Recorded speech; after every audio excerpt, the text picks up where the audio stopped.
Hello, I don't typically make these types of videos, but I recently came across this small video by Rick Beato that I genuinely just started talking at it. I just started talking out loud, and I feel that I should basically turn on the camera, give my thoughts and opinions upon about this video, because I feel that there are some situations where a lot of musicians, small musicians, are going to see this video and they're going to get the wrong impression. And I just am not trying to discourage or hurt anybody by making this video. I just want to give a different opinion from what Rick is saying here. I love Rick. I love his content. I watched him all the time. I share a lot of his opinions, but I feel that this particular video is a little bit of a miss, and I want to talk about it. So here we go. I just came across this clip of Jack Antonoff talking about the importance of making full-length albums. Check it out. It's almost stunning that we still believe some of the myths. Which myths are you talking about? Album isn't God.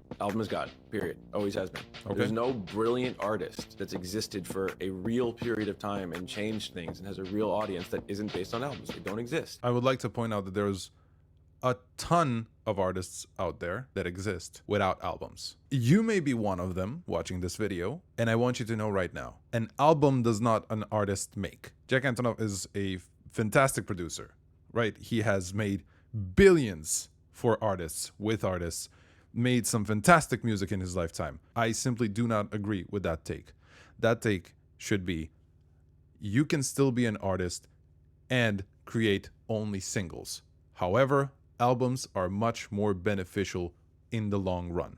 He thinks, like I do, that in today's music landscape, which is dominated by quick hits, singles, and viral videos, it's even more important for artists to put out cohesive, full-length bodies of work. I agree to a degree. An artist should strive to create a piece that is cohesive.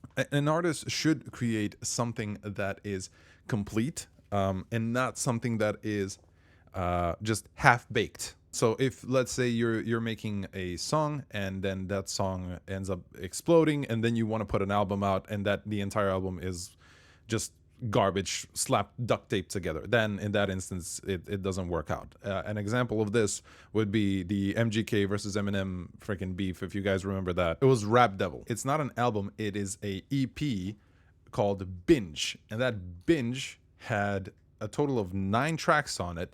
One of them was Rap Devil, which was the only reason the album was made, and the rest of them was like 1-minute tracks that basically he duct taped together to pad his numbers. And I will be coming back to that statement, by the way. Padding your numbers, it's very important. Think about your favorite records. The singles you may come to the record for, you hear them on the radio, you hear them on Spotify, or they're suggested to you however you arrive at them. But then you get the full-length record, and then you start realizing, you know what? These album tracks are really the songs that are the best ones on the record. This one is a very interesting slippery slope. I feel that albums give us a deeper look within the artist's vision. They are not something that is quite representative every single time of what the artist is thinking. Because some albums have a lot of people working on them, and some tracks might be just, being pushed by the label saying, hey, if you don't make this track, we're not going to get a lot of money. We need something, promotion-wise, etc. You will find a track that you like when listening to an album. And you might find that, hey, I like this track more than their popular stuff. And that is completely fine in this scenario. You've all had that experience. It's so common to come to a record based on a single and then realize, oh, that's not even close to being the best song on here. I remember reading an article with Rick Rubin where he says that an album offers a sense of cohesion, where you need the multiple or group of songs that explore a thread or a concept or a mood that lets the artist's voice really resonate. Another way. Now, I agree with this one 100%. However, I would like to point out that there are also songs that last a long time. And in today's day and age, attention spans are getting shorter. I get it. but at the same time, nobody is going to go multi-billion streams like Sabrina Carpenter and The Weeknd and Taylor Swift and all these guys with a 20-minute song. Nobody's gonna do that. I agree that an album gives you an opportunity to give more to the audience. However, I feel as though albums by today's standards from today's popular musicians and artists are not a way of expressing themselves, but filling up the rest of the space, padding out their numbers. I will get more into it in the long run, but I feel as if in today's day and age, you don't need a full album to achieve cohesion. Way of looking at it is that by weaving songs together under a unifying theme or sound, an album becomes more than just a collection of tracks. Think of albums like Zeppelin 4 or Dark Side of the Moon by Pink Floyd, or Boston's first album, or Back in Black by AC/DC, or The Chronic by Dr. Dre, or the Marshall Mathers LP by Eminem. These aren't just a collection of songs. They create a cohesive listening experience from beginning to end that can't be divorced from itself. Okay, so yeah, on one side, yeah, you can definitely say that, yeah, that is just a full experience, and that it's like it's together. It's like you can't avoid, one from the other. But I would like to point out here that the average listener never goes, hey, can you, put on like the entire Back in Black album so we can listen to that. No, most of the time they just go, hey, can you play Shook Me All Night Long? If you know AC/DC, you probably know, hey, if I say put the entire Back in Black album, you're probably like, yeah, if you're a high, super huge AC/DC fan, you're just like, let's go. But if you're just a normal casual listener, you probably just said, no, can we just put on You Shook Me All Night Long? I know that one. I might be wrong in saying this, and some people are enjoying albums like I enjoy Continuum from John Mayer from front to back. Yeah, but I can't say that I enjoy every single John Mayer album like that. What I feel is that people don't remember the album all the way unless it's one of their favorites. They do remember the emotion that it gives them, much like nostalgia, right? We all remember, like, oh my god, I used to remember playing on my Nintendo and like watching cartoons on Sunday morning, yada yada yada. The reality of the situation is you don't miss watching cartoons. You can turn them on right now. You miss that feeling, the emotion. If you listen to a single, you might listen to it, you might put it in a playlist, but after it's over in 3 minutes, you may just move on to something else. Yes. But if you can engage your audience into a 30 or 60-minute experience, these are the things that develop that emotional connection between you and the audience. I agree. 100% I agree with this take.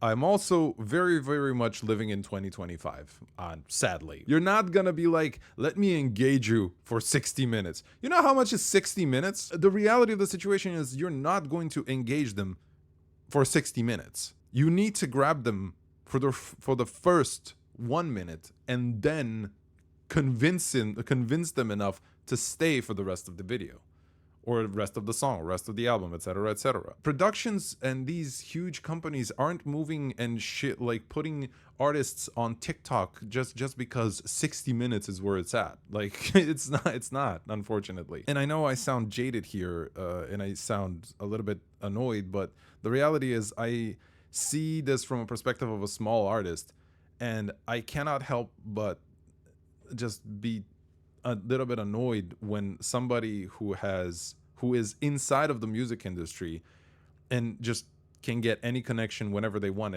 and have worked on like many wonderful songs, etc., and then go ahead and tell you, yeah, it's all gonna work out. It is the equivalent of saying, yeah, man, why don't you just go for a run? Yeah, I know your legs are broken, but just go for a run. You'll feel great. That's going to get people to come out to your shows. That's going to get you your 1,000 super fans. They're going to help fund all of your projects. It's incredibly important for that. I agree that devoted fans will do that for you. But you can do the same thing with just a song. The only reason to have more songs is that so you can have more expression in life and in the world. Music is created so we can express ourselves, not as a freaking packaged product. The only reason why it is a packaged product is because of freaking problems with society. Like, people have said, hey, I can make money off of this, and just did it. Before that, it was just like, I feel like doing this, and I did it. The only reason that I can tell you to have more songs is just because you feel like you should have more songs, and there's more songs within you, and you should create them. That's it. Don't make more songs just because somebody on the internet told you to do it. Historically, music's been dominated by the album format. Think True. about iconic records like Fleetwood Mac Rumors or the Beatles' Sgt. Pepper's or Michael Jackson's Thriller. True. These weren't just collections of hits, they were cultural touchstones that defined eras. Of course. Quincy Jones once said, when you talk about those albums, you're talking about milestones that changed the game. I would like to mention one thing. That mentality started to fade away in the beginning of the 2000s. In the 2000s era, I feel that you had albums that were coming out that were slowly changing the landscape, and they were era defining. When you say albums like, I don't know, Linkin Park, immediately comes to mind like, oh my God, Numb, Encore, like all those tracks. John Mayer's Continuum, same era, 2007, right? You have Jason Mraz's entire album. We Sing, We Dance, We Steal Things. I don't know, whichever genre you take a look at in the 2000s, that's when the entire thing was like starting to die down. Why? Because the digital age was coming along and iTunes was coming along, and everybody started slowly but surely moving to streams. If you start looking from 2010 and onward, I don't remember Adele's entire album. I remember Rolling in the Deep. I remember Never Mind, I'll Find Someone Like You. I remember I Know You Were Trouble When You like walked in. I don't remember the albums. I can tell you that We Are Young was a song in 2012. I can tell you Bruno Mars made a Locked Out of Heaven, but I can't tell you what the rest of the album was. Albums as being era defining are kind of long gone. I haven't, at least for me, haven't seen an album define an entire 10 years or 5 years or 2 years. It's like in today's age, you might find maybe a couple of songs, like a cluster of songs defining the era, but not albums. It's not just one hit song, it's the entire journey that becomes legendary. Albums carry a weight and significance, good ones at least, that can shape an artist's legacy way more than a string of standalone singles ever could. I completely agree. An album will shape an artist's legacy way more than a single will. I completely agree on that take. There's nothing to change there. When an artist releases a full-length album, it's not just about the music, it's about creating a whole world around that record. The artwork, the music videos, the stage production, the merch, the interviews associated with it. I agree. All tie back to a central theme or identity. This era approach builds an ongoing dialogue with fans, which sparks excitement and anticipation that can last for months or years. Great. That I completely agree on that part. It's like you're building a world for people to get lost into. And I 100% agree. If that world is wide enough, deep enough, people can get lost for like years. The only thing that I would like to point out here is that I don't want artists to, when they look at this video and when they say, yeah, dude, this is why albums are great. This is why I should make an album. I want you to understand something. Creating just because somebody told you to do it is not creating. That is you being forced into something. If you feel like the album should be 2 songs, it's not an album, but it is enough and it is your creation. And if you feel like that is done with me, I'm just going to post this, that is completely fine. You do not need 10 songs. Album tracks are a place where artists can be even more experimental.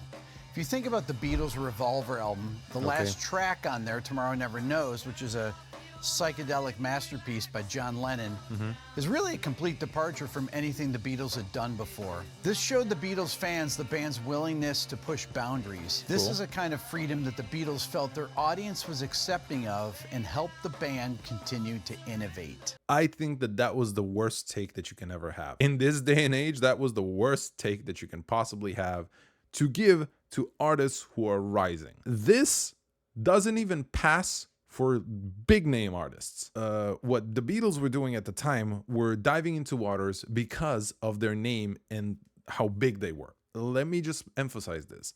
No one was as big as the Beatles back in the day. Imagine this. It is the equivalent of they were the single people who can upload a music video to the internet. and the entire internet is just like, wow, like they could just do that, right?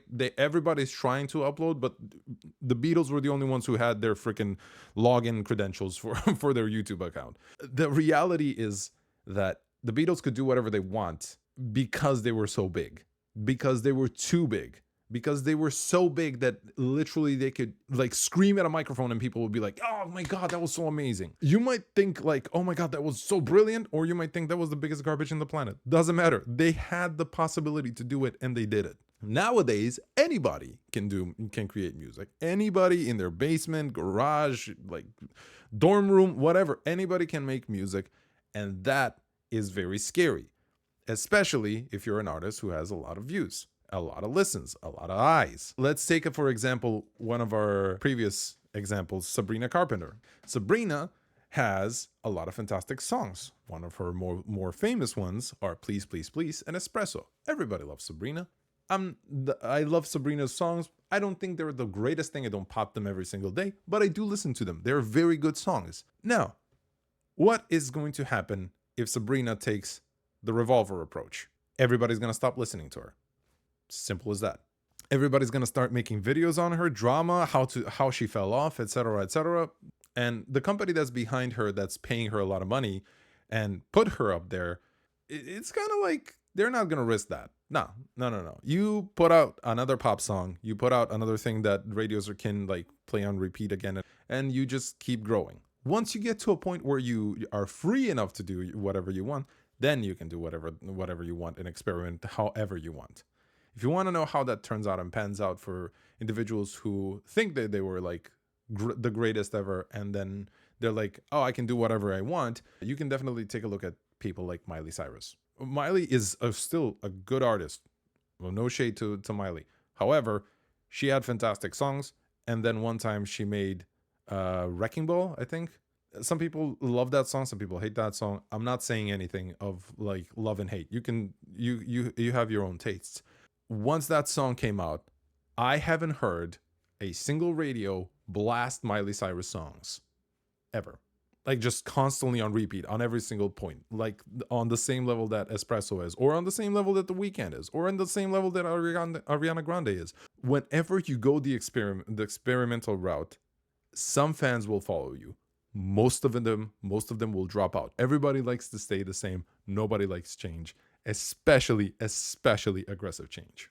In the streaming era, many people worry, or should I say, understand that attention spans are shrinking. I agree. I think you've heard me mention that a couple times. But ironically, a well-sequenced album can actually thrive on streaming platforms. Listeners who love your music will binge the entire record and revisit their favorite tracks again and again. Jimmy Iovine, co-founder of Interscope, suggested in a BBC interview that a single is a quick fix, but an album can keep people coming back. You give listeners more reasons to connect, more themes, more lyrics that resonate, and more layers to unpack. The best albums become evergreen, discovering new audiences over time, fueled by word of mouth and playlist features. Albums as an experience are always transparent when you're listening to them. When you're listening to an album that somebody has put thought into, you will always know, you will always recognize at the end of the album. You will always recognize that. The only problematic thing with that currently is that albums are not built like this. Albums are not built with that in mind.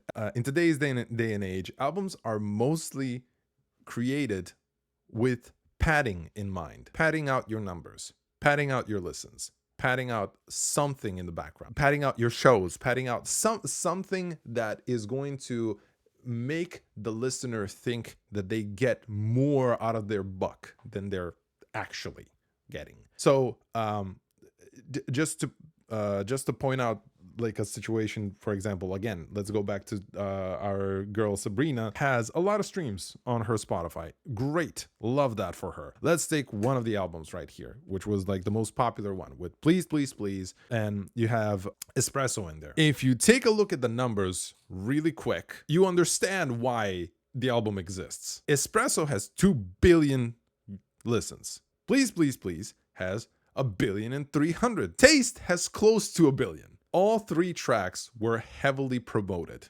right? heavily promoted on social medias, TikToks, YouTubes, Instagram Reels, etc. Everybody likes this, right? These 3 tracks.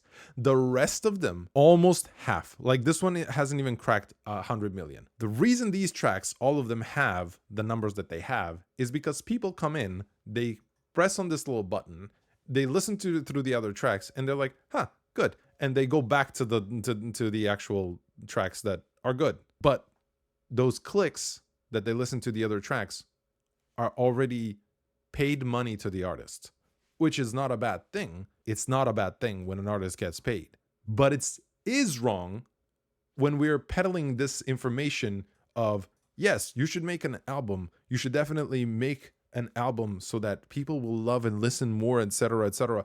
No, you should make an album only if you feel like it. If it comes from your inside your soul. If you shouldn't have to say to yourself, I need 12 songs just so I can put out an album, just so I can get this, just so I can. There is no just so. There is always, I feel like putting out an album. This is what I have. This is how I feel. That should be the whole point of an artist, and that should be the whole point of an album.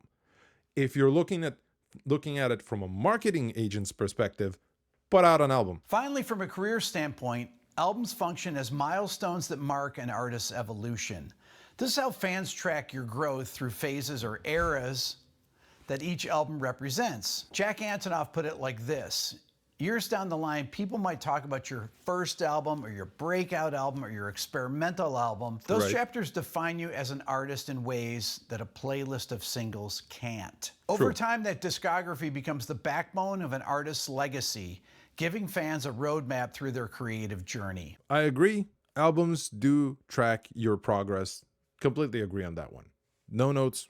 It is what it is. That being said, you could say the same thing about singles. Put out one single in 2023 and then another one in 2024 and then another one in 2025. People can still see your progress. It's just not as detailed, but they can still see your progress. But what do I know? Honestly, go for any genre of music. For people making fusion records, progressive metal records, rock records, Sure. pop records, hip hop records. Sure. You should make full-length albums and not just focus on one song or two or even an EP. You should make whatever you want. As long as you're creating and you have an outlet, you should make whatever you want. You should only worry about statements like have to, must, only when your songs become profitable enough and you have a bigger demand, so the supply needs to grow. That is when you should worry about those things. But until that happens, you should make songs that make you happy. You should make songs that make you fulfilled, and you should make songs that resonate with other people. I didn't mean for this to like be this ranty and this long, but these are just my thoughts. If you like it, cool. If you don't,